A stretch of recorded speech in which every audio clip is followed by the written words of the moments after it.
it's important for us to get out of our reactive mode and become proactive. We stay in fight flight, which is a not good condition to be in, right? Because that's where stress and burnout and everything else comes from.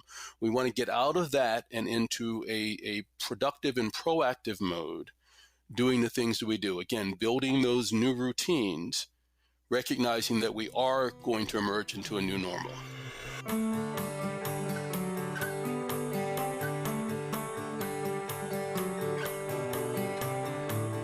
Hi, this is Dan Baum, host of Redefine U.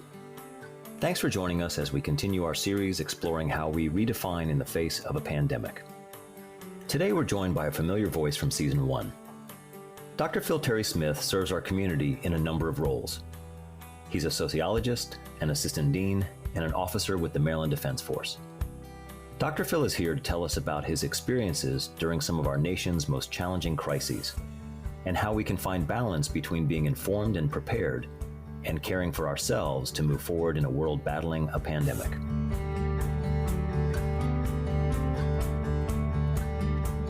Today, we're talking with someone who joined us last season, Dr. Phil Terry Smith. Welcome back, Dr. Phil. Hey, Dan, how are you? I'm doing okay. It's always a pleasure to speak with you. It's nice to connect despite the distance, the wonders of modern technology. Indeed. Technology has been our saving grace here the last couple of weeks. It certainly has. How are you holding up during this pandemic? I'm doing fairly well, double duty with my responsibilities at the college and my responsibilities with the military department. But, we're doing okay. That's good. So we know you're an assistant dean in the School of Liberal Arts, but you're also a colonel in the Maryland Defense Force. Can you tell me a little bit about your role with the Maryland Defense Force? Sure. Currently, I'm the adjutant, really. I'm the Assistant Chief of Staff for Personnel and Administration with the Maryland Defense Force. MDDF, Maryland Defense Force, is a branch of Maryland's military department. We stand alongside the Army and Air National Guard as the State Guard and the Maryland Emergency Management Agency. So during this pandemic, what has been your primary focus? Several things, really. At that level, just assuring that our unit is standing in support of the National Guard as the National Guard supports the Department of Health and carries out the governor's orders. We are an all-volunteer branch that can be activated by the governor, as he has done with this incident. So we have volunteers that are supporting the deployment of National Guard units, helping screen them in and process them. And we're gearing up to do likewise with healthcare providers. So does that mean healthcare providers who can volunteer? Is that what you're referring to? That's correct. Maryland has a medical reserve corps. You can actually sign up through Maryland Responds. And in fact, any of our faculty or students that are providers at whatever their level of licensure or experience are can probably sign up to assist if they are available. And again, it's with Maryland Responds, link off of the Maryland Department of Health's website. So the governor and the Deputy Secretary of Health put out a call earlier this week. I believe it was at their Wednesday press conference, asking for any medical providers that had time and energy and a willingness to assist in this crisis to contact Maryland Responds. Well, I know this is a very busy time. You're juggling a lot, but you also bring many perspectives. So what are you seeing right now from your experience in many roles? The sort of discordant part of this for me is that this isn't a new crisis. I was on some of the task force that worked on the initial pandemic influenza response when H1N1, when the swine flu was making its way, bird flu was making its way across the continent many years ago, 2002, 2005. The dates elude me a bit. So this is, we did drills and lots of exercises and things to prepare for that, and we did all the modeling that you see Dr. Fauci speaking of when he does the national press conferences. These crises that come up every so often, we've had many over the years. This is certainly the largest one. There are predictable trends, and there are patterns that you can watch and observe, and there are tried and true responses which have to be adjusted for each event and each incident. What we're watching our governor do are it's exactly by the playbook. He is following the playbook to the T in terms of making sure that Marylanders are as safe as possible in this crisis. That's good to hear because it certainly seems that way from the outside looking in, but it's good to hear that's how you see it from the inside. So you mentioned it's not your first experience. It's not the first time you've been called to serve. Following the attacks on 9/11, you worked at Ground Zero. Is that right? That's correct. I worked at both the Pentagon and Ground Zero. I started at the Pentagon the second day, September 12th, and I was there providing mental health support and supervision for a month, and then moved up to New York to do the same thing, supervising mental health support for first responders at respite centers that were on both sides of the World Trade Center site. And what was that experience like? Traumatic, to say the least. It was busy. I was happy to be able to assist. I was doing that as a volunteer with the American Red Cross at the time.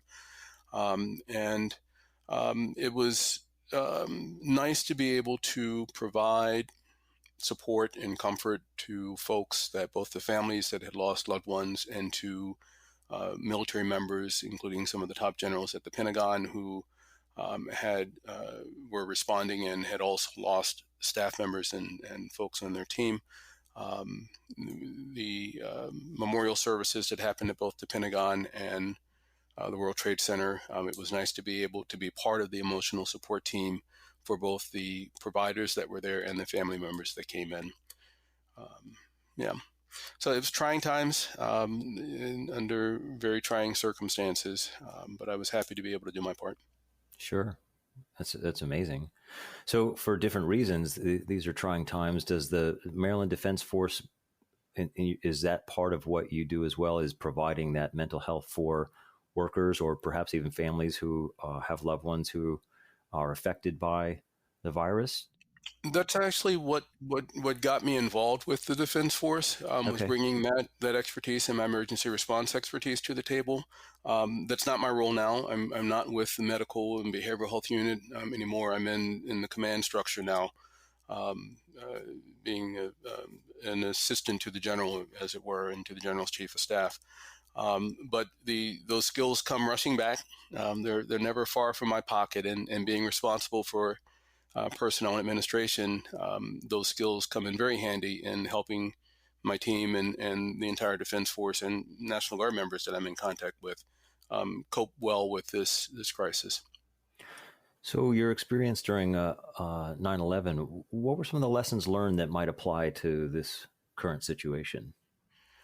I think, actually, I jotted down some notes in there earlier because it's important that we understand this is a quiet, strange, and invisible challenge for us all, right? It's not something that's right immediately in our faces here in Maryland yet, and I'm saying that intentionally because we're fully expecting that we're going to have much more impact in the state in the days and unfortunately months ahead.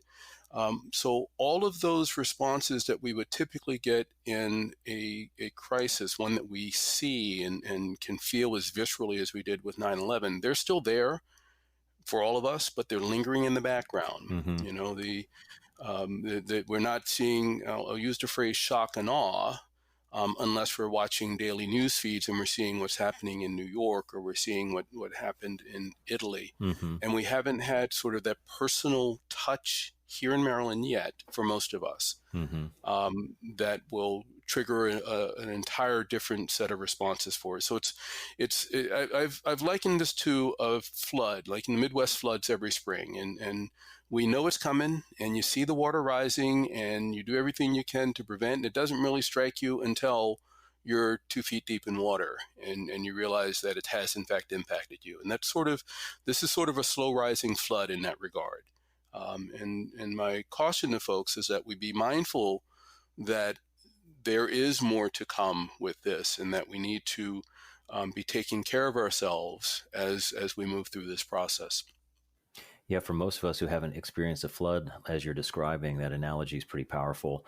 And so it makes me think, if we're playing by the playbook, what does that really mean? Is that it spreads it out longer? I think that's kind of the way I'm interpreting it, is that we're trying to flatten the curve. So we still may see high numbers, but they're spread out over time. What is playing by the playbook and preparing for the flood really mean or look like? It's all about capacity. And if we stick with the flood analogy, if we know that a significant rainfall or snow melt is coming, we'll do things like open up the dams so that the water starts to flow out and the reservoirs don't overflow. That's exactly what flattening the curve is, right? We are spreading out the impact on our healthcare system. If you know that we only have X number of hospital beds, and in those hospitals, X number of ICU beds and X number of functioning ventilators and X number of staff.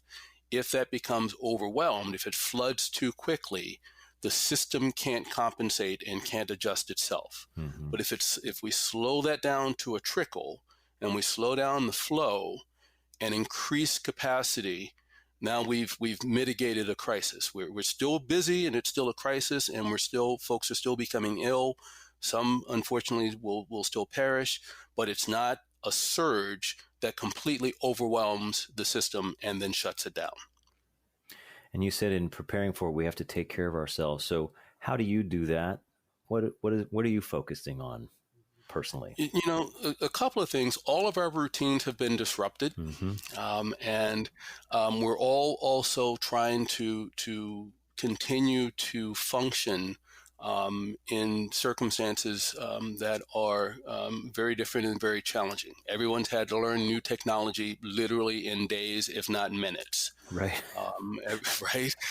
Everyone's had to figure out whether or not their internet connection works, and we've all discovered just how slow our bandwidth is, right? Because now that there are more than one person in the house that's online, right? I've had Zoom conferences with folks sitting out in their car simply because they could get a signal off the cell tower and couldn't in their home because their 3 kids and their spouse was home, right? So maintaining our proper rest, eating well, getting up and exercising. We're saying social distance and stay home, but the governor's also said take a walk. Just don't walk in groups of 10, and right. Be mindful and pass around folks and give a little bit extra space so that we can continue to decrease the curve. But really taking care of ourselves and establishing routines. What is the new routine for you? And recognizing that it's not normal. I've got something up on my screen here that says you are not working from home. You're at home during a crisis trying to work. It's a different perspective. Yeah, that actually helps a lot. Right? It's a different perspective. So, making sure that we're maintaining our own physical health, our spiritual health, our emotional health, our mental health, keeping good routines for our families and kids, recognizing that there is an impact with everyone being in the house. That's unusual. It's not something that we all typically do anymore. And all of that has an impact on us. I'm hearing in that balance is kind of what I'm sensing from what you're saying, is trying to find balance. Absolutely. It also keeps me mindful that in our setting in the college, there are lots of things that we want to accomplish as faculty members. We have information we want to share with our students, and we're anxious and excited and really thrilled to get the information out. And in 15 weeks, we can do it. In 8 weeks, we can do it. That's shifted a little bit this semester, right? We don't have that time. We won't do ourselves, any of us, students, faculty, staff, we won't do ourselves any good by trying to cram in all we used to do in the time we have. It's not going to happen, right? So relaxing and being mindful and balancing what's important, what's really important now. And that's what we focus on. And the most important thing is taking care of ourselves. We talked to Professor Sarah Meinsler last time, and she said something to the effect of, when so much is stripped away, you need to focus on what's most important. When you hear that, what's most important to you? Wow. What's most important to me is maintaining a sense of balance. And again, I'm going to go back to self-care, right? How do we balance out the need. I'm doing military work and I'm doing college work. I've got 3 screens in front of me and I'm bouncing back between the screens, and I've got, Zoom and Skype, and I don't even know all the applications we're using at this point in time. But at some point my computer says, dude, what are you doing? Right? Close a tab. I can't handle anymore. Right. Your computer needs balance. Right. My computer freezes, which reminds me, dude, you're doing too much. Slow down. Yeah. Yeah. Right. Slow down. And so I think Sarah was correct. Right. We need to find that nice balance. And I've talked about work-life balance before on campus, and certainly with my team in social sciences, in the social sciences division, that we have to. We're all eager to do our work, and I know I personally love my work. And I want to give my absolute best to it, but I also need to take fill time. I need to take time out to just do nothing. And honestly, in about another hour and a half, that's what I'm going to do. Nothing. Yeah, I can so relate to that. Just kind of relax and chill and turn off the phone, and probably not even going to watch TV. I don't watch the news all the time. I recommend that we get our little news bite in the morning or read our paper in the morning and then leave that alone, right? So we're not being inundated all the time with this information. But being very mindful of what our own personal needs are, what our family needs are, being mindful of work-life balance, setting a routine. Our normal work hours for those of us on staff at the college is between like 8 and 8:30 and 4 and 4:30, or, with variance in there, but 8 hours. And in that time, we take a lunch break, I hope. And in that time, we stand up and walk around and take a restroom break. We need to do the same thing during this time. Don't sit at your computer for 8 straight hours. It's not healthy. Get up, walk around, exercise. Well, one thing I can relate to all of that, but in particular, the inundated with information and turning off the news, being in communications, I'm attuned to all that on a regular basis, but I think you're even so much more informed than I am. So how does your knowledge and experience help you face the current challenges, knowing all the information that you have at your fingertips? Yeah. So the interesting thing is we established something in the military called a battle rhythm, and all of those that are veterans would understand that. It's what is our daily rhythm, our daily flow. So there's a call in the morning, and then there's an afternoon, we call it a sync call, and then there's a commander's update briefing in the evening, right? So, and that's it. And in between, so we get that news bite in the morning, we find out what happened overnight and what we need to focus on the day. We check in midday to make sure everything is in sync and moving in the correct direction. And then we brief the generals in the afternoon and right before the evening about what happened during the day and what we have to do next. And then you take a break. Right, you're allowing yourself time to process. So I would say the same thing around the news cycle. You may want to, Alexa gives me news in the morning, and then I chill for the rest of the afternoon, and then I may check back in again in the evening. Like the governor does a press conference, I'll tune in on that and listen to the press conference, and then tap in and see what the briefing documents say, and then I'll check in a little bit in the evening, and then I turn off the news and I listen to music and enjoy music. And I would suggest others do likewise, right? That you give yourself a morning briefing, and then don't look at it again, because not much is going to change throughout the day. Yeah, that's helpful. I think I need to stick to that routine myself. Yeah, as a communications guy, that's tough, right? Because your life energy comes from gathering information and processing and disseminating information. But it's important to have kind of a break in that cycle. And there's this pull to want to keep checking. And I think everybody's experiencing that right now. Is what's the latest, and we need to unplug for a little while. Yeah. So when we talked last time, one of the things we learned last season was that the outside world can force us to change these what we're calling lightning strike moments, which we're clearly in now. And when that happens, we have to react. So how do you think we are collectively redefining ourselves in these times? I think that by virtue of it, all of us that said we didn't want to do remote or online teaching or learning, guess what?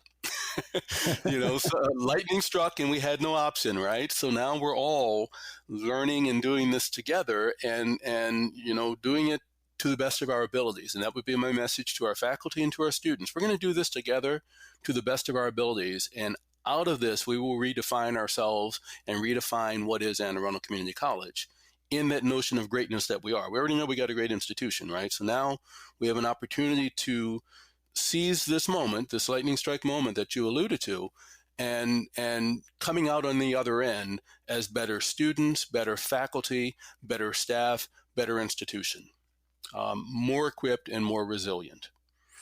What about for yourself? Would you say you're redefining yourself as well? I am.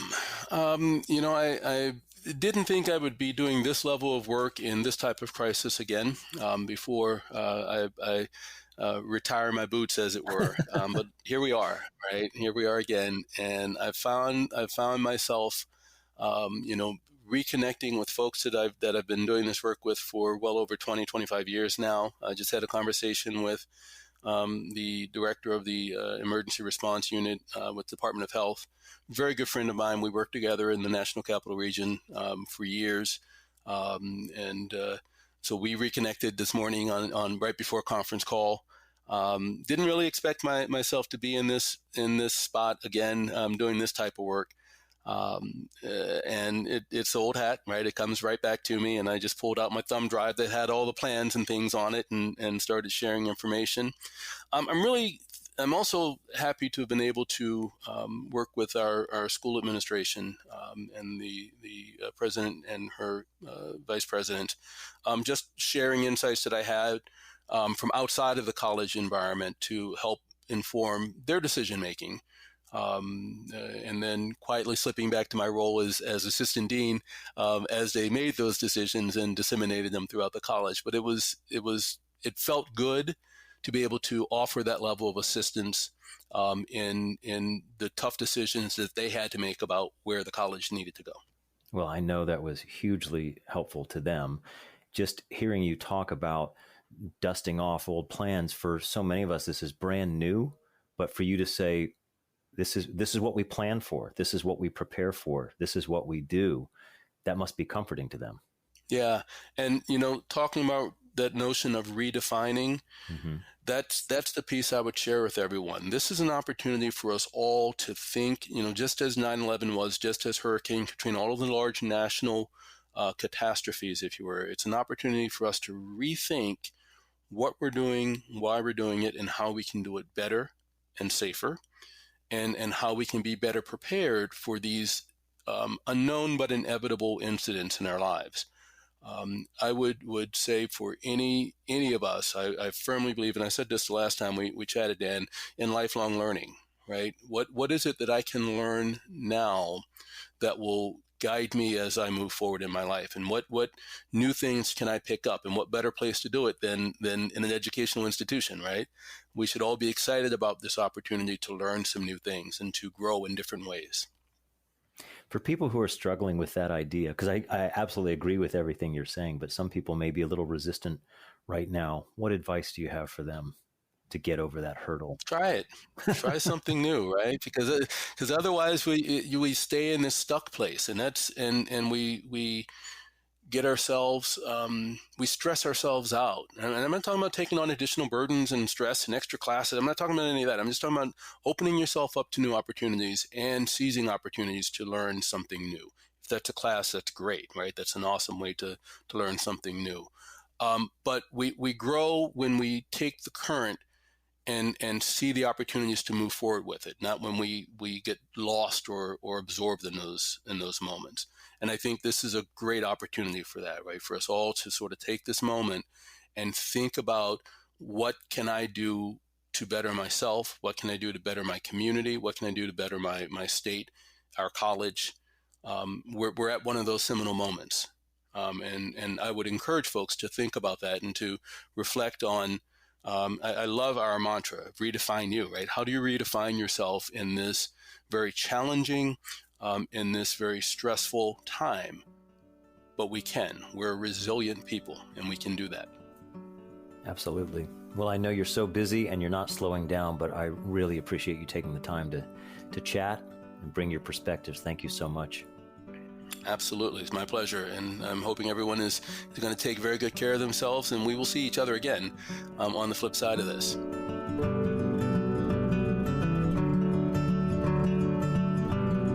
It's important to stay informed, but immersing ourselves in the current news flow can weigh us down.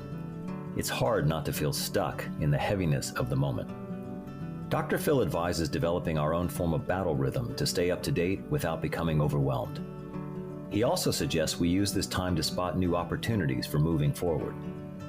The only way to do that is to follow our own playbook, one that outlines time to unplug, relax, and find balance so we can discover where best to put our energy. Whether that's learning something new, finding a way to serve, or rethinking what we do and how we do it. Even in a time of struggle, we can redefine ourselves for the better. As Dr. Phil says, we are resilient people.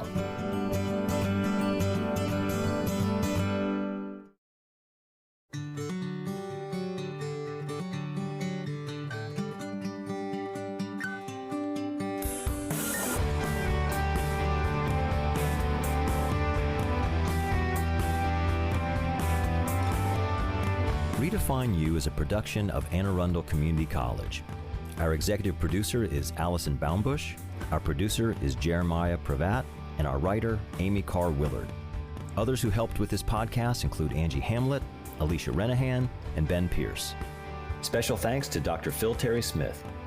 Find show notes, how to subscribe, and other extras on our website, aacc.edu/podcast. I'm your host and creator of this podcast, Dan Baum. Thanks for listening.